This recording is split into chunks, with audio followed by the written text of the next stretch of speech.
Hello everyone and welcome to our February event. Today we're gonna have a talk from Steve King about Laravel and going from artisan to badass, and then at 8 o'clock around we're gonna hang around for a chat.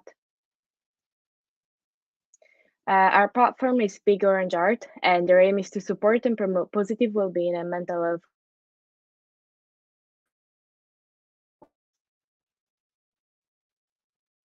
Yeah, so feel free to join it. It's a nice community to join, and if you've got any questions, you can ask them there. And that is it for me.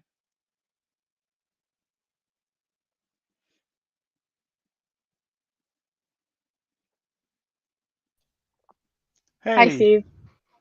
how you doing? I'm good. You? Very good, thank you. Very good indeed. Ready for the talk? I am. Good. Let's get Cool. started. Let's go. So I will make my screen nice and big for people, and let's go. So thanks everyone for coming out. This is my talk from artisan to badass, going past the basics with Laravel. And who am I? I'm Steve McDougall. Most people see me around as just Steve King on Twitter, GitHub, many other places. I'm one of those people who decided to change his last name when he got married, but I couldn't give away my GitHub handle or my Twitter handle because, I thought they were cool at the time, and now I've just stuck with it. So I'm currently working as the engineering manager at a company called Car and Classic. We deal with classic vehicles. We do auctions, classifieds, loads of cool cars. I'm a huge PHP advocate, massive PHP advocate. A YouTube streamer. I stream twice a week usually when I'm not feeling a bit tired. And as you can see, I'm a bearded man. I don't have hair, so I like to add the fact that I am a bearded man. It might be obvious to you, but it's the only bit of hair I've got up here that I can really shout about. So I'm just keeping it in there. So we've all hit that point, right? Where we've built a code base for something. Our code just feels too simple. There's loads of CRUD endpoints everywhere. It's all feeling a little bit kind of, could I be doing better? And the aim of this talk is to just kind of do a live code demonstration on how we could make that better. So without further ado, let's get to the meat and potatoes of the live code. So I have a Laravel project running here in Docker. I've got some tests that run and pass, and I have a website that I can interact with, and it's magical. I can log in, I can register. I'm just going to quickly log in now, show you what we are dealing with. We have some posts. Let's just put some words in there. There we go, update. There we go. We can update. We can create a new post. I am awful for typos, so I do apologize.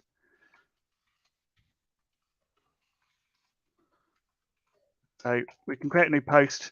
It's a really simple blog. It's a multi-user blog. Nothing too complicated. Nothing too confusing for the topic we're going to go through, because I don't want the application to take focus over the topic I'm trying to express here, and that's making the code a little bit better.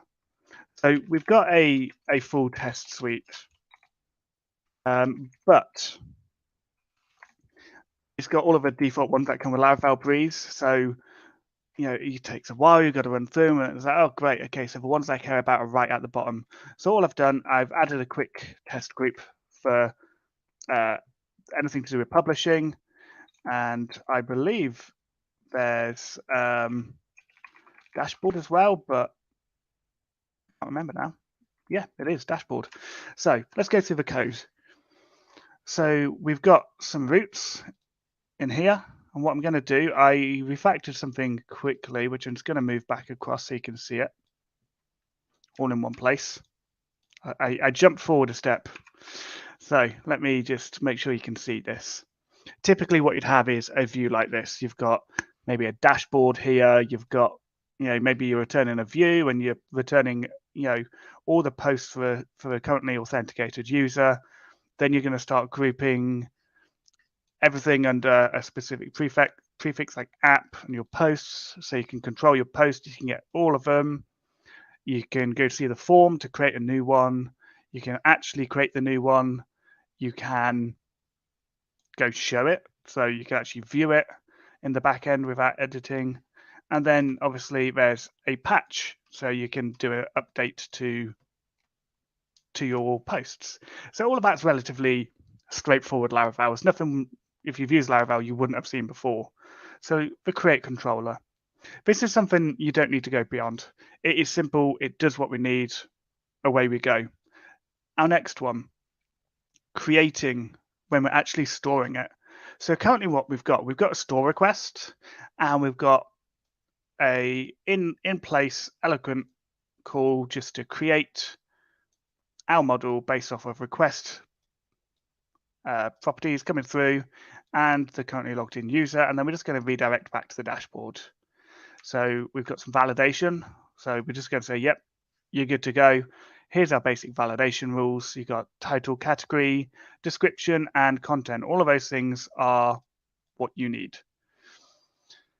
So how do we make this better?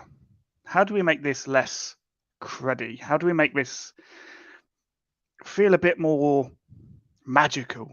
How do we make ourselves feel like we've done a better job? So if you didn't watch Laracon, like I did, there's a really amazing talk by a guy named Ryuta. Terrible at pronunciation, so if he ever sees this, I apologize. But he was explaining how you can do domain-driven design by leveraging modules within your Laravel code. And I've been doing domain-driven design within Laravel for a while, and what he said was quite interesting. I found it quite insightful for some parts of it. And the first thing that really came to mind was all of your domain or module routing, you can move out towards the out of the roots web.php and push that into somewhere else, like inside the domain or module, as he called it. And that to me really just sparked my interest. So what I did, I was able to take that and I could say, okay, great. So that is out of there. And we've moved it over here, which is great. But how do I then load this? So what we do, our domain has got a provider. And that service provider, all we need to do is load the routes. Then we can quickly and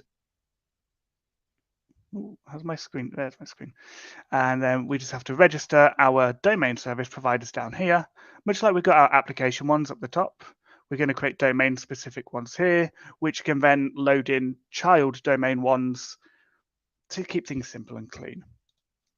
So one main service provider per domain, keeps it clean, keeps it simple. I can load my routes. I can register bindings to the container. I can do a lot of things in here. So that's my first step. And that is all out of there. So now if I just do a quick route list, I'm on Laravel 9. As you can see, all of those are now there.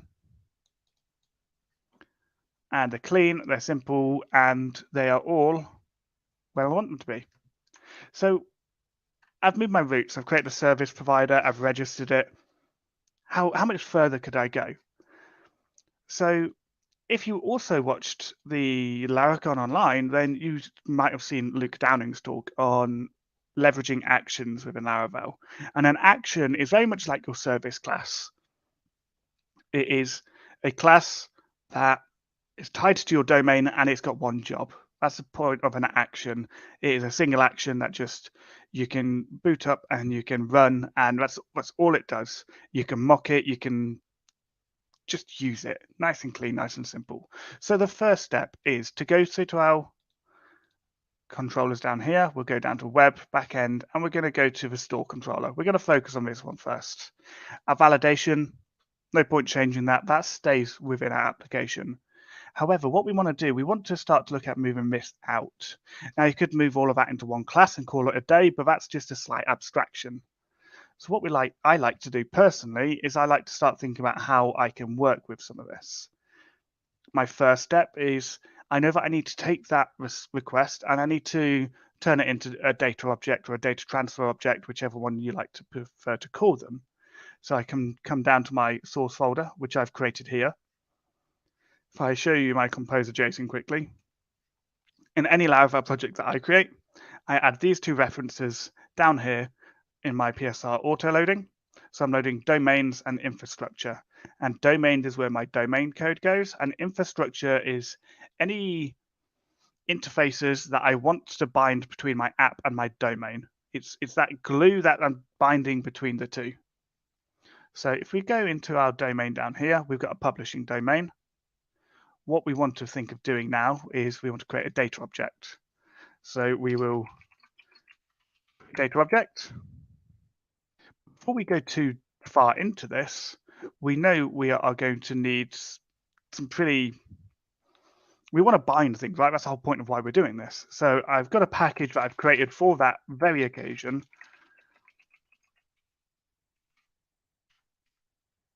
I've called it Laravel Toolkit. It is a very simple repo that is just interfaces that I commonly use to keep things nice and clean, nice and easy. So what I'm going to do, I'm going to come to here.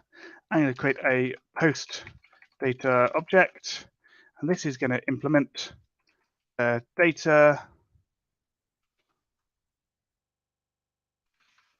object direct. Let me just get that out of the way. So what we'll do is we could quickly simplify that one. Let's quickly refactor that, because as usual, I have a typo. So our host data object, we need a couple of things. So we go public function, construct. Now I'm on PHP 8.1. You might not be, so you might not be able to do everything that I do. But what have we got? So if I just focus our attention, we've got a title, which is a string.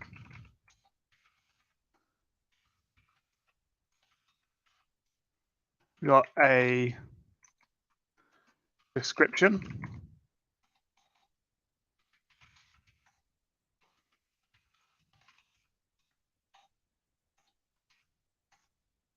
We've got some content. We've got a category and we've got a user. So let's add those in there too. So we'll add private read-only integer for category. And we're going to add a private read-only integer for our user as well. So really clean, really easy. And we know that when we want to use this object, because we're going to use this object to replace passing this request class around, we know when we're calling the create, we need an array. So what do we need to do? We need to simply just return an array here. Nice and clean, nice and simple. It's organized, and we're not relying on these flexible arrays everywhere, and we're adding a little bit of domain context as we go. We've got a title. We've got a description. We've got some content.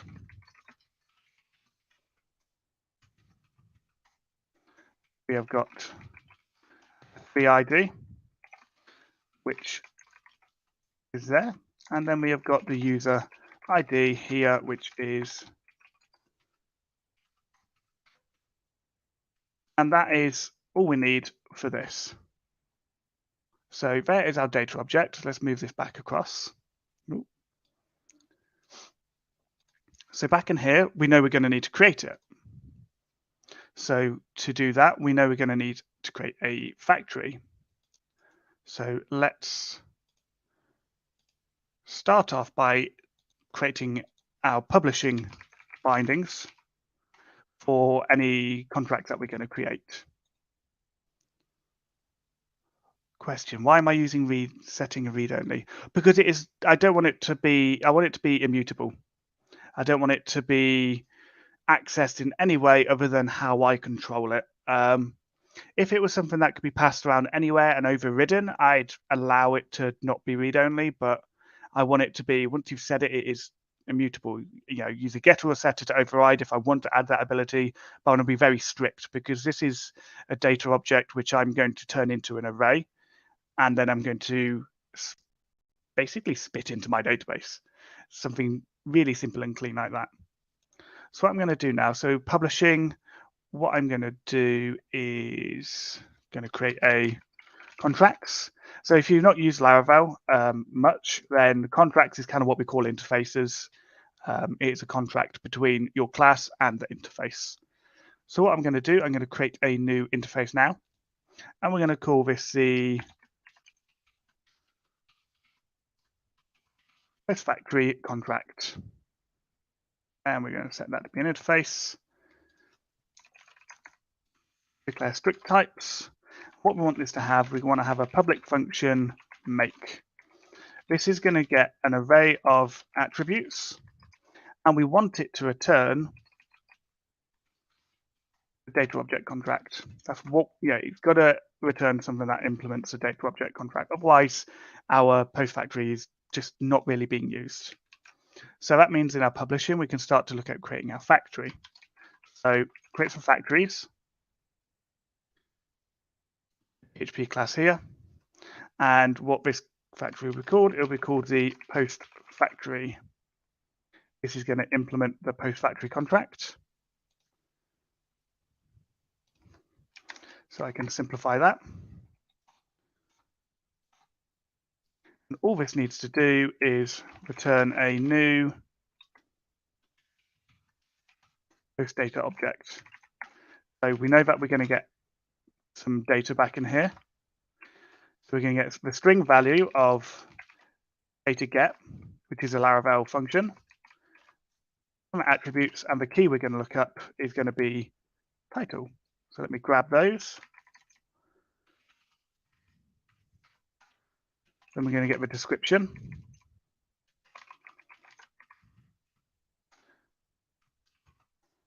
Then we're going to get the content. Right, wrong key. Category is going to be the category that we're passing through. And the user is going to be the user we're passing through. So we need to change these up quickly in vals.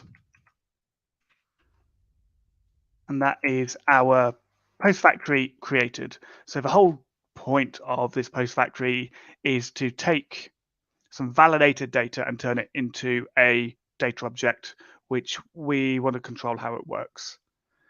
So we've got a post factory contract and we've got a post factory.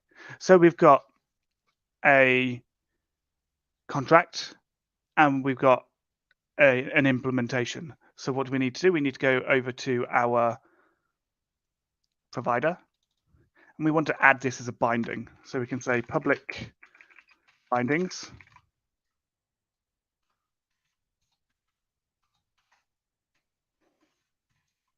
So what you have on your left-hand side is a contract and on the right-hand side, your concrete. So we will have a post factory contract, and that is going to bind to our post factory.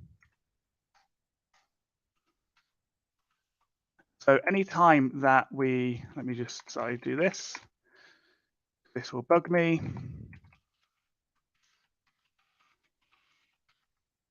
But anytime that we want to bind two things together, we want to add it into our service provider here, because what we're going to do, a lot of the time, we're going to be injecting this into places.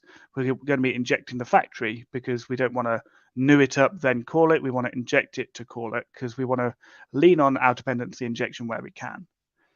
So there it is in our service provider. We now no longer need this class or the interface or the object there. So how can we start using this? Step one, let's get it injected. So we're going to have a read-only factory contract for the factory. we need. So the data we're going to create is going to be this factory make, and the attributes that we want to use. For now, we're just going to stick with array merge. So we've got our request, and we want to get everything that was validated. But at the same time, we also want to get the authenticated user ID to pass in so that we don't allow people to post on other people's behalfs. So that is giving us our data object. So we're calling our factory we just made. We're passing in the validator request, and we're just going to merge in a new key for the auth ID under the key user. And then what that allows us to do is, instead of doing this, we can say data to array, and the test will still pass. So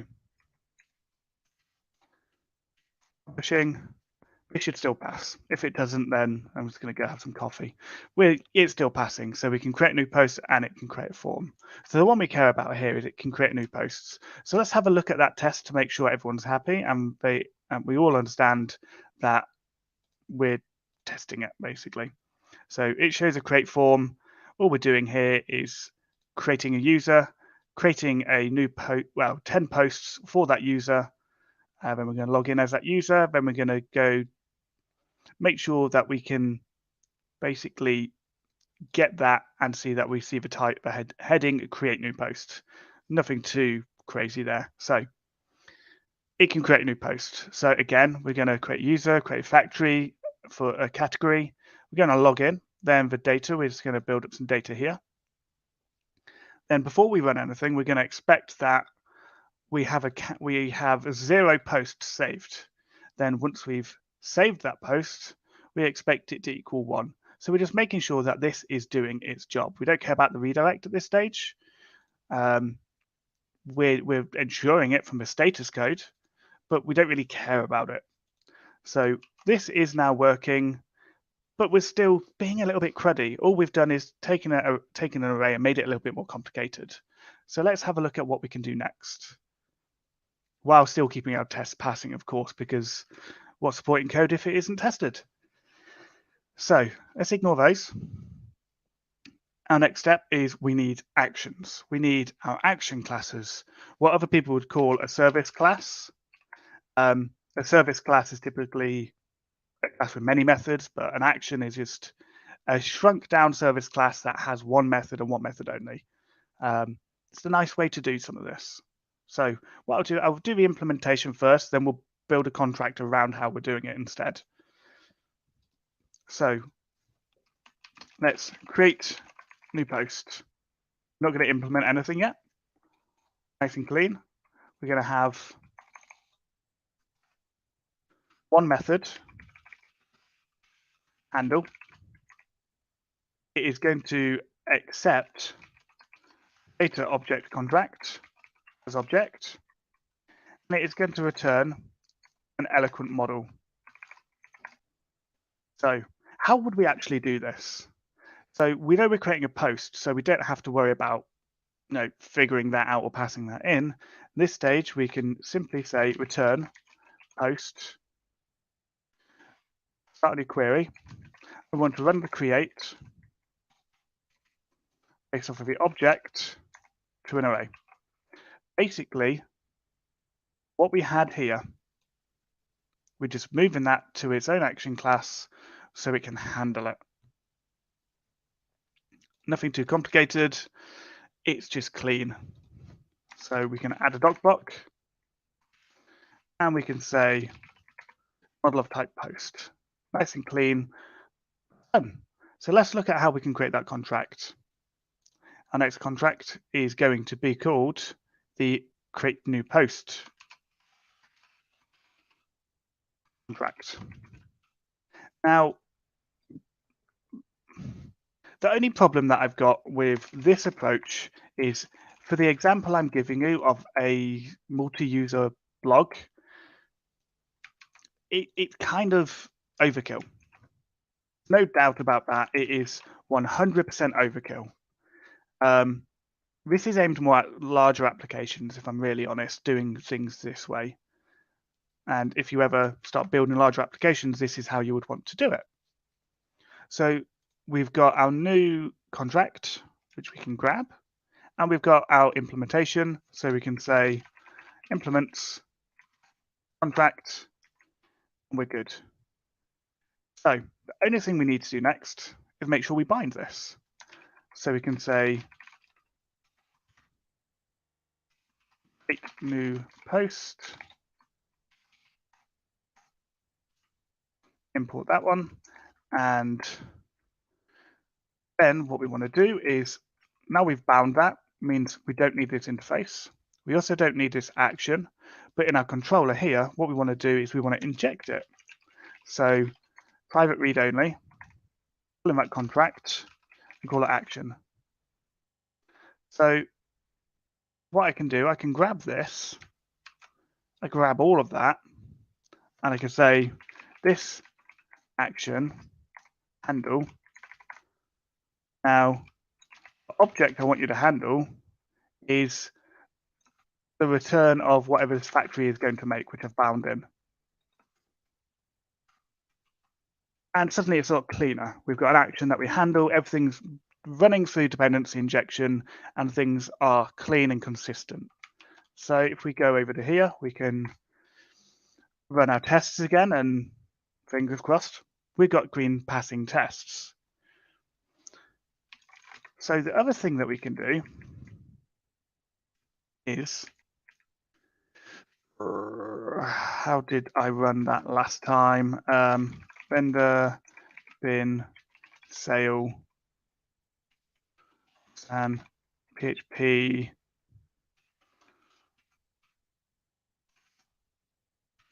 vendor bin depth track. I think that's what I called. Let's see.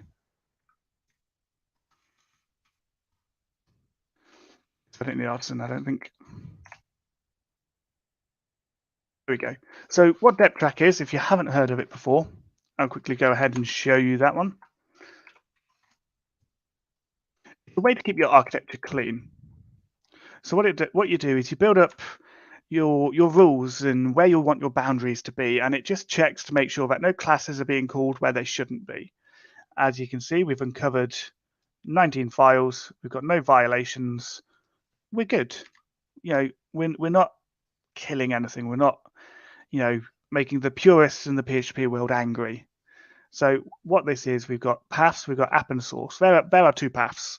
Then we've got layers. We've got an application layer, which is anything within the app directory. Then we've got a contract, which is anything within the infrastructure. Infrastructure, something, contracts. Anything that is a contract, we want to have that as a layer. And then we've got a Laravel layer, which is anything that is either Laravel namespace or Illuminate, depending if it's a framework or if it's a first-party package coming from the Laravel space. And the rules are within app, we only want to be able to access Laravel and contract. Within our contract, we want to be able to access Laravel only, the Laravel layer only. And then we're going to import our domain-specific rule set. So we can come over to depth track over here. Here's a path that we're using, that we're worrying about. We've got a name, which is publishing domain. We've got a collector, and that is basically us. And we want to make sure that it does not, and it must not include anything to do with contracts. We want to make sure that our domain isn't reliant on contracts, that our application is reliant on contracts only. Then we've got our app, and then Laravel again, and that our domain cannot have access to any of these. We don't really want to access contract, so let's run that again. Make sure I haven't did a boo-boo. Does not depend on publishing contracts. Okay, that's because it's in the provider. So I'm going to make that an unofficial. I don't mind that being in there.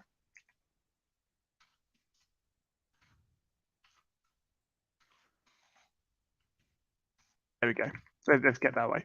So if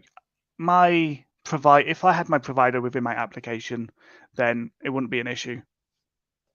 And I could do that. I could move that over there and I could drop contract from there. But that's the only time I want it to bind, which is fine for me. Our tests are passing. Our code is, I wouldn't say cleaner. It is definitely a lot more flexible and a lot more abstract. We're not binding to anything concretely. We're binding through the container, through interfaces, which we can replace and replicate in a nice, easy way. We are using data objects. We're using actions, and we're using factories to create our data objects. And our actions accept something that binds to the contract. Our domain code is relying on contracts. We're still relying on contracts. And over here, this is where the rule changes. But we have to pull in the contract into here to actually bind it. I mean, we could push all of this into something in the app domain and just drop this. Personally, I like to keep it in here because it's part of a domain. So what else can we do?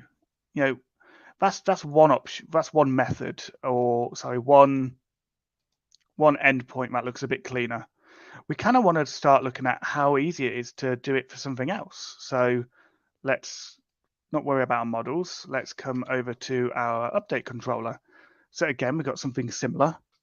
So we know we're going to want to kind of replicate what we've got up here, but without those specifics. We want different contracts to import here, right? So we're going to have something like a update post contract, and we know we're going to have that post factory contract because we know we're going to need a DTO or a data object. So let's go ahead and make this contract. So in infrastructure contracts, we can create if you could dive deeper into here, so I could go directory. I'm going to be creating actions. I could put actions there. I could start refactoring and putting these into specific places depending on specific names as the application gets bigger. So the update contract there is going to be pretty much that. However, when we're updating, we're not only passing a data object, but we also want to pass an integer identifier. And I like to call that identifier not ID or UID because I don't know what the identifier is going to be. And what I would do, it could be a string or an integer because I might want to switch to using UIDs and I don't want to have this massive impact on my code base. So I can quite easily do this. So now I can come over to my actions. I can create a new class. And we're going to call this update post. This is going to implement the update post contract. So we can simplify this, clean that up. So we can get a post by saying post query test or fail based off of the identifier. And then what we can do is we can say post update. The attributes we want to update is coming from the object, and we're going to cast that to an array. And then we're just going to simply return post, but we're going to get a fresh version, and we're good. Nice and clean, nice and step through. We've got a failure point, and now we're good. All of these things you can add tests around. So here's our update post contract, our update controller. I'm going to import that now. Let's close some of these down. So let's grab that contract and let's add that binding in to our provider.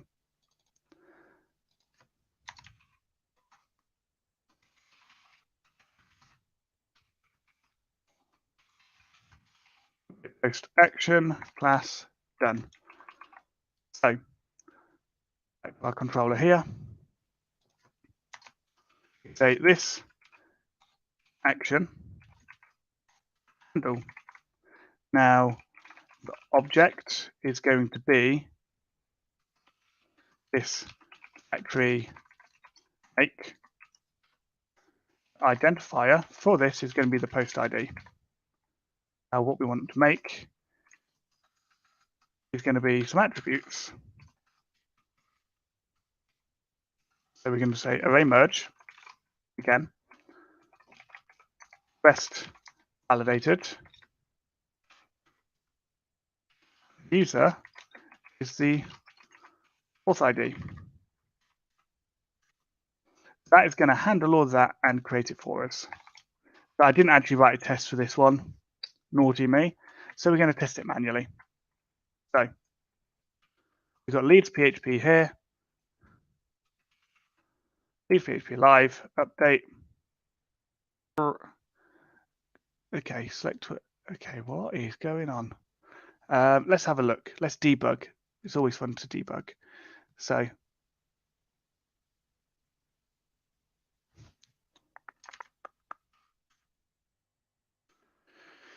the identifier is post ID, and it's saying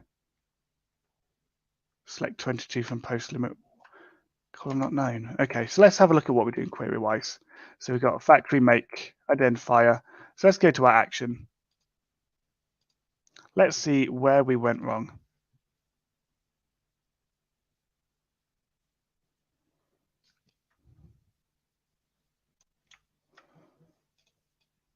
Grab that, and we'll use a nice and quick die and dump approach.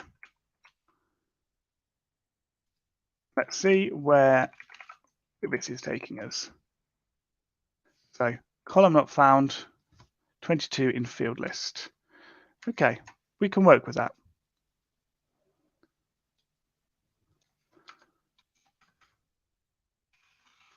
Die and dump.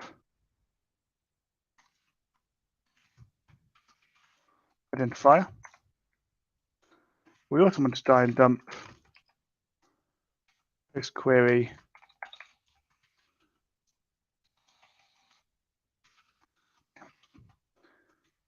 so do this again. What's it giving us? So we're trying to update number 22, but there's only 2 available. So let's get them. And let's try it again. IDs. There is an ID of 22.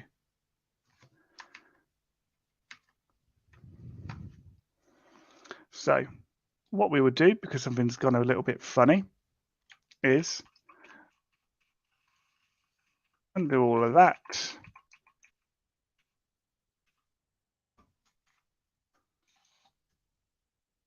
I'm going to ignore the first or fail. It's going to say find.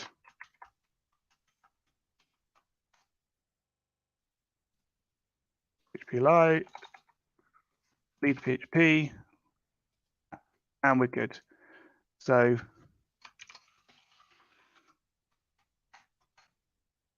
it worked. Great. So we've refactored something really quickly, really simply. So if we go back to our controller, for our update controller, we've got an action which we handle when we pass through the factory and the identifier, and then we just redirect. Nice and quick and simple. You can even make these dispatchable jobs, so you can start pushing that to the background. So what you can also do is, I've been going for 30 minutes maybe. Another big thing that you can do with your code in Laravel is your models.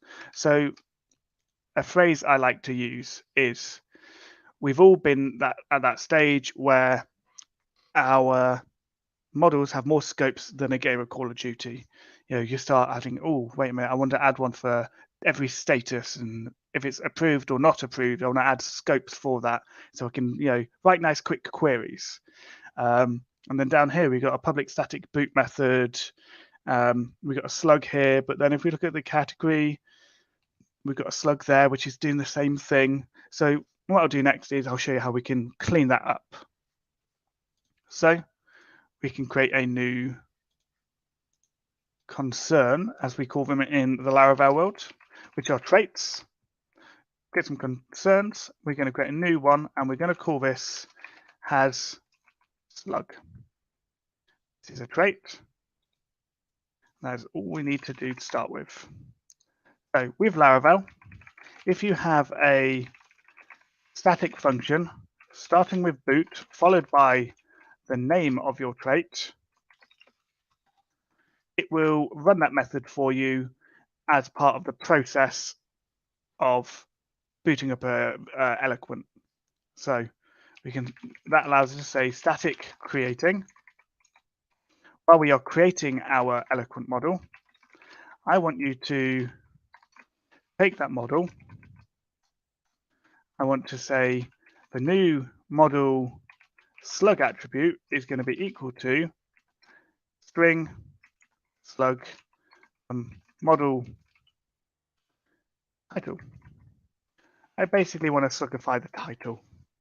Very simple, very clean, nothing too crazy. And obviously this is, it's not understanding where creating is coming from because it's a trait, which means I can replace all of this with a simple trait include. And I can do the exact same thing on my category and post. So come down to my boot method. And there we go. So next, our posts.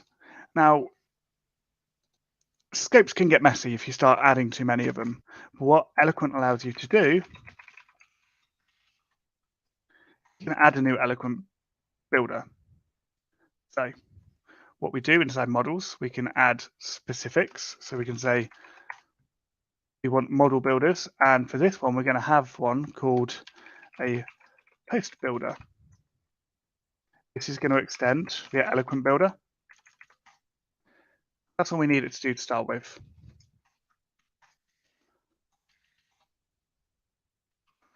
So now I can, instead of returning parent, I can return a new post builder where the query is the query. And it's clean and it's simple. And it means that I can return post builder here and we're nice and clean. So let's have a think about what we could add to this.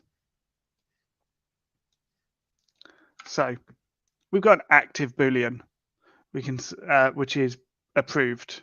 So we can have a public function approved to return myself. So I can say return this where the approved. Okay.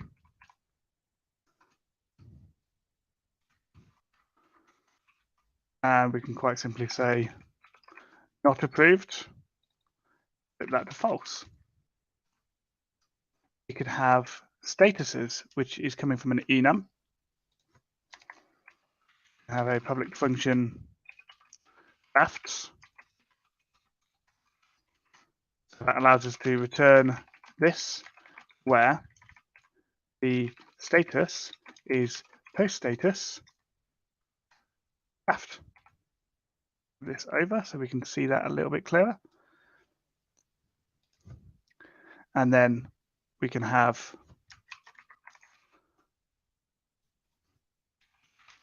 published. I'm pretty sure I'm probably going to have to say value on these. So it converts it to a proper string. Otherwise, I'm just going to start messing things up. And then we've got archived.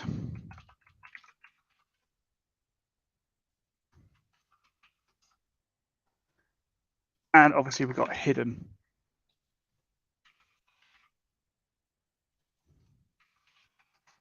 Now, This is one class which has got all of the methods that are important to my application when it comes to posts.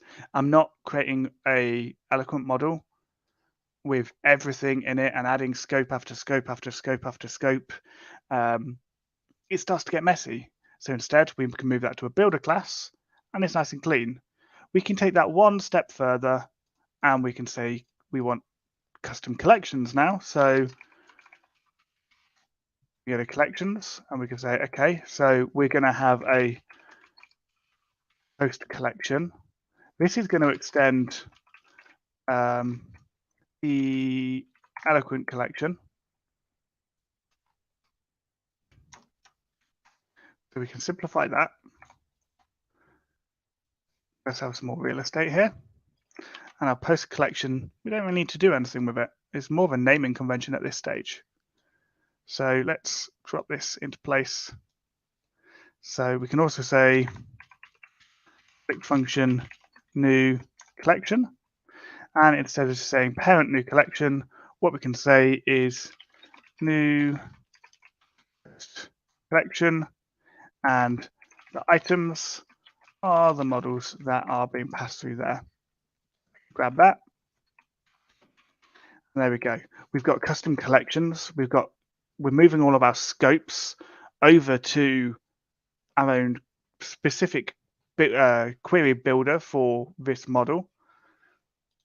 We've added all of those in the ones that we're going to want to do. We could clean these up by adding a switch or match. We could add a quick match case to return the right one here. But yeah, that is how you go from artisan to badass, basically. Understanding Laravel, understanding a few more kind of wider spread PHP. Oh, I don't want to do that. And that's how you go, understanding parts of PHP and parts of software architecture and leveraging what makes sense. So what I'm going to do, I've got a couple more slides, which are the other direction. So sometimes CRUD works, but rarely is it perfect. That's a quote from some bearded fellow called Steve McDougall, which is myself. I like to add a quote which sums up my talk. CRUD, there's nothing wrong with writing CRUD. Create, read, update, delete, using eloquent in place in your controllers. There is nothing wrong with that. And if it works for you, I am not here telling you shouldn't do that. I'm showing you how you can level that up a little bit, should you want to. As you can see from that code example, it's overkill for a blog. Complete overkill for a blog. But for practice, it's fun. I'd like to say thanks for listening. If you want to give me any feedback, Twitter at @JustSteveKing. This is going to be up on GitHub. Where's my GitHub username? And lastly, we are hiring at work. So if you want to know a little bit more about what we do as a company at Cars and Classic, or you want to see my fellow bold friend Ashley, who's my boss, come check out the website, careers.carandclassic.com. We're currently hiring for a senior full-stack Laravel developer, 100% remote, as long as you live with plus or minus 4 hours of UTC. We're all remote, we're all distributed, and we work in a very asynchronous way. So without further ado, I'm going to say thank you. Thanks for tuning in. If you've got any questions, now is a great time to ask me them. Thanks for that. That was really interesting. A lot to take away and look at there. I liked it. Is my screen still sharing, or can I move you so I'm actually looking at you? You're not sharing anymore, so you can, yeah. Perfect. Let me move this window over. There we go. I feel like I'm talking to you now. Yes. Yeah, it's really interesting. There's a lot. I have used Laravel before. It's been quite a while, and there's a lot of interesting sort of developments in it as well since I've last used it, and it's really interesting to see how people might structure, sort of like more enterprise type code in it. When Yeah. a lot of the examples that you see are sort of more sort of straightforward blog sort of things. It's good to see some a bit more in depth if you had a large application and you wanted to have something a bit more structured. So yeah, it's really interesting. And the main reason is, with large applications become large problems. A simple application, you've got simple problems to fix, and going a simple CRUD in your controller works perfectly. And I'm not knocking that at all. But as your app gets bigger, as your team grows, as you need to define standards for everyone to follow, these sorts of things come in handy. And it might not be as fully fledged as what I just showed you. You might take snippets of it, like the data objects or a factory to create data objects. So you can control the flow of data from request to database a little bit more carefully, and by using types instead of just request array, spit it into the database, and there's validation in the middle. You can add a little bit more extra safety around that as well. Yeah, so I guess that's it's an interesting point, isn't it? You can take little bits of this away, and you don't have to implement the whole thing, but maybe you want to do that. If you were going to recommend people to take away like one thing, what would you say that would be? Putting you on the spot there. Other than use pest PHP for testing because it makes it clean, easy to read, and amazing, I would probably say the one thing to take away is to use any custom code that is to do with your domain, what you do as a business, what you do as an individual or your product or your client, whoever that might be. Don't stick that into app folder. Your app folder is there for your Laravel app. It's not there to contain your business logic. Move that out to a source folder, because all that code in there that you want to keep in there should be as abstract as possible from the framework, so that anything that you do, if you upgrade PHP if you upgrade Laravel from 7 to 8, that code shouldn't need to be touched. If it's simple classes and objects which are passing contracts around or turning arrays into objects, you shouldn't need to change much. So your domain code is always going to be protected by that slight abstraction under a different namespace. Yeah, it makes sense. So there haven't really been any questions so far. Andreas has commented that he likes the idea of the solution of tucking roots into the domain. Excellent. Is that the Andreas I work with, though? That is the question. Potentially. I don't have all this context. So yeah, I think that's it from the questions. Yeah. But yeah, if we'll share those links on them. Emma's actually asked for clarification on the company name, so I guess that's your company she wants. You might have lost you there for a second. Yeah.